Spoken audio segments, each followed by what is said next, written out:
my pals? This is Happy Dinosaur 8000 coming to you with another episode slash edition of American Review Anime Batch. This time, Part 9, and I am reviewing the Cowboy Bebop again. I originally like, I think it was like the second video I did. I reviewed the first 5 episodes of Cowboy Bebop, and now I am reviewing the next 5 episodes.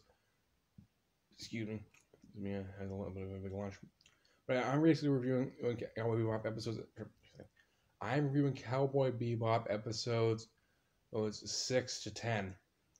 We start this first episode with I can't remember that. An hour just bad names today. Spike Spiegel, Eagle and Jet, Ed and Faye, A Valentine, are just going after another bounty. And the guy they're after dies, is leading to a mystery involving another their criminal, and the criminal is just basically the first one or his last words are just save him, don't be fooled by how he looks, and essentially the other guy he's talking about, don't be fooled by his looks guy, he has a similar problem that my friends and Mads Mama Bear and AFK Bard have. They don't age. Although unlike AFK Bard and Mads Mama Bear, they aren't the crime lord here. The criminal here does not age. Is not stuck looking 22 years old like Mads Mama Bear and AFK. He's stuck looking like a freaking 7-year-old. Now that's just freaking depressing. It's like you basically just imagine stuck being a kid for 40 damn years. You can't get a date. You can't really be taken seriously by most institutions. They all think you're a kid. It's a freaking nightmare. And basically, I'm gonna call that criminal, old man kid, and like basically old man kid basically gets this one criminal, well, they basically pose as his dad, and Spike Spiegel gets it's a MacGuffin device that makes the old man kid age to his death, and then essentially old man kid is like, oh, finally I know peace. Do you know this feeling, Spike?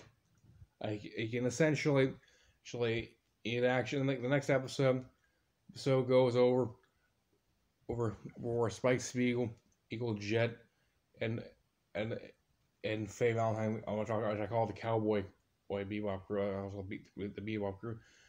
They run into a widow, trucker, who's a husband of a dead bounty hunter. And she basically helps them catch a bounty, leading to like one of my favorite moments of these 5 episodes. So it was when Spike Spiegel and her are settling a bit of a wager that if he guesses her name, she'll give him money. And he doesn't take as much money as she thinks he would. He doesn't take the whole. He just takes like a few bucks, and he's just like, that money will do great for your husband. He's been having. He's probably hunting bounties up in there too. And she's like, it'll be a while before I can thank him, but I still thank you. Then next episode, we meet this one guy, who's basically he's basically keeping this one rare plant into himself, that can cure fatal diseases in order to help his blind sister achieve sight. And like Spike Spiegel has to help him go against a bunch of gangsters that want to get the plant from him. And after that, we meet Edward. We're the hacker. We're all known as Radical Edward. And essentially, he's just a little kid, energetic, and causing mischief, that kind of stuff. And like one thing the plot basically leads to is we learn something after they catch the satellite that was causing all the damage in the drawings across the Earth. And we learned something about the bounty hunter business. Like, they won't cash in shouldn't or take or pay for something that isn't either dead and an organic life or a living. If it's computer virus, they won't pay it. But essentially, Edward is like, "Can I join your crew? You want to pay me then?" And for this, and Faye and the others kind of try to leave him that, and Edward just hacked their ship. It was like, "Oh hell no, you ain't leaving me. I'll join you guys."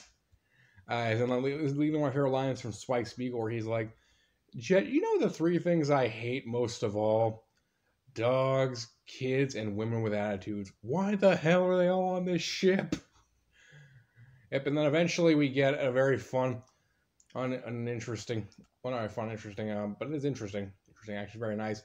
We get an episode on Jet and an old girlfriend of his is who fell in love with an on the run criminal. And like we basically see him go to basically his old hometown, where like his old flame, he was just kind of different. She's like, "You think time really stops here?" But it doesn't. It just keeps on moving. And just it basically assumes it was it basically goes back to his old ways. He's basically capturing and arresting her boyfriend criminal, and he's basically at gunpoint out by his old flame, and he's just like, "Look, if I don't bring him in and arrest him, another bounty hunter will, or even kill him, and there's no way around this." And basically Jed and his old flame kind of end on decent terms, and they're all reunited in the Bebop, and that's where it ends. And thank you all for watching. Hope you have a nice, happy day, and goodbye.